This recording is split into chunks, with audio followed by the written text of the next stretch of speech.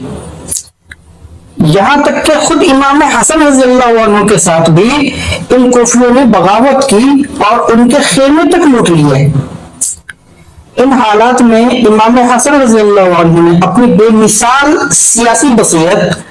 اور دور اندیشی کا مظاہرہ کرتے ہوئے خلافت سیدنا امیر معاویہ رضی اللہ عنہ کے سپرد کر دی تاکہ مسلمانوں کا خون بہنے سے روکا جا سکے اور بکھری ہوئی امت کو ایک پلیٹ فارم پر اکٹھا کر دیا جائے۔ یقیناً اقتدار سے دستبرداری کا اتنا عظیم اور قربانی کا متقاضی فیصلہ صرف اور صرف نبی کریم صلی اللہ علیہ وسلم کا نواسہ ہی کر سکتا ہے۔ اس پس منظر کے بعد ہم یہاں وزید کو عہد بنائے جانے کے سیاسی فیصلے اور اس کی پیچیدگیوں پر بحث نہیں کریں گے۔ ہمارے بحث کا اصل مرکز کوفے کے وہ شریر اور مفاد پرست لوگ ہیں جنہوں نے سیدنا امام حسین رضی اللہ عنہ کو خطوط کے انبار لگا دیے۔ مؤرخین لکھتے ہیں کہ کوفہ سے اتنے خطوط آئے کہ بوریاں بھر گئیں۔ ان میں دعائیاں دی گئی کہ ہمارا کوئی امام نہیں، حالات بگڑ رہے ہیں، آپ ہماری رہنمائی کے لیے تشریف لائے۔ ان مسلسل اپیلوں نے امام کو مکہ مکرمہ کا پرامن ماحول چھوڑ کر عراق کی طرف سفر کرنے پر مجبور کر دیا۔ حالانکہ مکہ میں موجود آپ کے مخلص احباب اور اہل بیت کے خیر خواہ جن میں سیدنا عبداللہ ابن زبیر اور سیدنا عبداللہ ابن عباس رضی اللہ عنہما اجمعین جیسے جلیل القدر صحابہ شامل تھے، انہوں نے امام عالی مقام کو پوری شدت سے روکنے کی کوشش کی اور بار بار خبردار کیا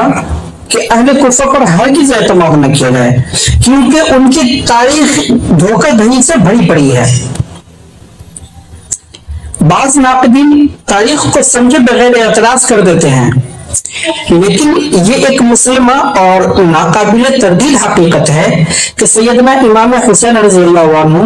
ہرگز طالب دنیا منصب کے پیاسے یا اقتدار کے بھوکے نہیں تھے۔ اگر آپ کا مقصد محض تخت کا حاصل کرنا ہوتا تو وہ اس وقت بغاوت کرتے جب ان کے پاس طاقت، حامی اور اسباب موجود تھے، لیکن جب کوفہ والوں نے سینکڑوں خطوط بھیج کر بار بار اللہ اور اس کے رسول کا واسطہ دیا اور مظلومیت کی دہائیاں دی تو امام حسین رضی اللہ عنہ کے لیے ایک سچے رہنما، امت کے ہمدرد اور نواز رسول صلی اللہ علیہ وسلم ہونے کے ناطے خاموش رہنا ممکن نہ رہا۔ ان خطوط کے بعد اتمام حجت کے لیے آپ پر یہ اخلاقی اور شرعی ذمہ داری عائد ہو گئی کہ وہ مظلوموں کی آواز پر لبیک کہیں۔ آپ کسی جنگی ارادے سے نہیں بلکہ حق کی پکار پر محض اپنے اہل خانہ اور چند جانشاروں کے ہمراہ مکہ سے نکل کھڑے ہوئے، لیکن تاریخ کا وہ بھیانک ترین موڑ اس وقت آیا جب ابھی سیدنا حسین رضی اللہ عنہ کوفہ کے حدود میں پہنچے بھی نہیں تھے کہ کوفہ کی سیاسی اور سماجی فضا مکمل طور پر آپ کے خلاف کر دی گئی۔ یہ کیسا عبرتناک المیہ ہے کہ جن ہزاروں کوفیوں نے امام کے سفیر مسلم ابن عقیل کے ہاتھ پر بیعت کی تھی، ابن زیاد کی تھوڑی سی سختی اور جبر کے سامنے وہ سب ریت کی دیوار ثابت ہوئے۔ امام کے نام لیواؤں نے ہی انہیں گویا تنہا دشمن کے خونخوار لشکر کے حوالے کر دیا اور خود اپنے گھروں کے دروازے بند کر کے خاموش تماشائی بن گئے۔ آج یہ بات پورے یقین اور تاریخی شواہد کے ساتھ کہی جا سکتی ہے کہ اگر کبھی غداری اور بے وفائی کی تاریخ لکھی جائے گی تو سر فہرست ان لوگوں کے نام ہوں گے جو اہل بیت اطہار سے عشق کا سب سے زیادہ جھوٹا دعویٰ کرتے تھے۔ آسمانی دنیا نے آج تک ایسی بے وفائی، مفاد پرستی اور دھوکہ دہی کی کوئی دوسری مثال نہیں دیکھی ہوگی۔ بدترین غداری اور پیٹ میں اپنوں کی اس بدترین غداری اور پیٹ میں چھڑا گھونپنے کے بعد وہی صحیح کسر عمر بن سعد کی بزدلانہ فوجی قیادت اور عبید اللہ ابن زیاد کی درندگانہ ہٹ درمی نے پوری کر دی۔ عالی مقام نے خونریزی حالانکہ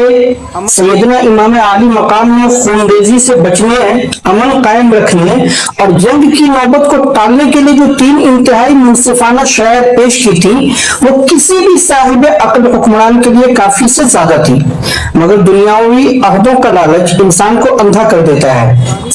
اقتدار اور تکبر کے نشے میں چور ان ظالموں نے اس بات کا ذرا بھی لحاظ نہ کیا کہ جو ہستی ان کے سامنے امن کی بات کر رہی ہے وہ کوئی عام انسان نہیں بلکہ کائنات کے سب سے عظیم نبی صلی اللہ علیہ وسلم کا مقدس خون، جگر گوشائے بطول اور جنت کے نوجوانوں کا سردار ہے۔ حسین ان کی ضد صرف ایک تھی ذلت کی بیعت قبول کرے کہ حسین ابن علی ذلت کی بیعت قبول کرے، جو کہ حیدر کرار کے بیٹے کے لیے موت سے بھی زیادہ ناگوار تھی۔ حضرت مسلم ابن عقیل کی شہادت جب کوفے کی غداری اور حضرت مسلم ابن عقیل کی شہادت کی خبر امام عالی مقام تک پہنچی تو آپ نے خونریزی سے بچنے کے لیے فوراً واپس لوٹنے کا فیصلہ کیا، لیکن راستے میں یزید لشکر کے ہیراول دستے نے جس کی قیادت خود ابن یزید الریاحی کر رہے تھے قافلے کا راستہ روک لیا۔ سیدنا امام حسین رضی اللہ عنہ نے اتمام حجت کے لیے کوفیوں کے لکھے ہوئے وہ خطوط حر کے سامنے رکھے۔ تاریخ گواہ ہے کہ حر نے وہ خطوط دیکھ کر انتہائی افسوس کے ساتھ عرض کی، اے جگر گوشہ رسول صلی اللہ علیہ وسلم، ان جھوٹے عاشقوں نے آپ کو تنہا چھوڑ دیا ہے، اگرچہ مجھے ابن زیاد کی طرف سے سخت حکم ملا ہے کہ آپ کے اس مختصر سے قافلے کو ہر صورت محاصرے میں لے لوں، تاہم میری آپ سے دستبستہ گزارش ہے کہ آپ آگے نہ بڑھیں اور یہیں سے واپس چلے جائیں۔ لیکن ابن زیاد کی طرف سے خود پر مسلسل دباؤ تھا کہ قافلے کو کسی صورت واپس مدینہ نہ جانے دیا جائے۔ اسی کشمکش میں کارواں کا راستہ بدل گیا یا بھٹک گیا اور یہ قافلہ محرم کی دوسری تاریخ کو ایک ویران میدان میں آ پہنچا۔ تو کسی نے نینوا کہا، امام عالی مقام نے اس جگہ کا نام پوچھا تو کسی نے نینوا کہا، کسی نے غازیہ اور کسی نے طف کا نام لیا، لیکن جب ایک شخص نے کہا کہ اسے کربلا بھی کہتے ہیں یہی ہماری تو امام نے فرمایا یہی ہمارے خیمے لگا دو، یہی ہماری قربان گاہ ہے۔ ہر گزرتے دن کے ساتھ بڑھتی گئی۔ اس ویران صحرا میں یزیدی لشکر کی تعداد ہر گزرتے دن کے ساتھ بڑھتی گئی، یہاں تک کہ عمر ابن سعد ایک بھاری لشکر لے کر وہاں پہنچ گیا۔ یہاں پہنچ کر عقل دنگ رہ جاتی ہے کہ عمر کا باپ حضرت سعد ابن ابی وقاص رضی اللہ عنہ خال رسول یعنی نبی صلی اللہ علیہ وسلم کے ماموں اور ایک جلیل القدر صحابی تھے، مگر دنیاوی منصب کی ہوس نے بیٹے کو اتنا اندھا کر دیا کہ اسے اپنے عظیم والد کے مرتبے کا ذرا بھی خیال نہ آیا۔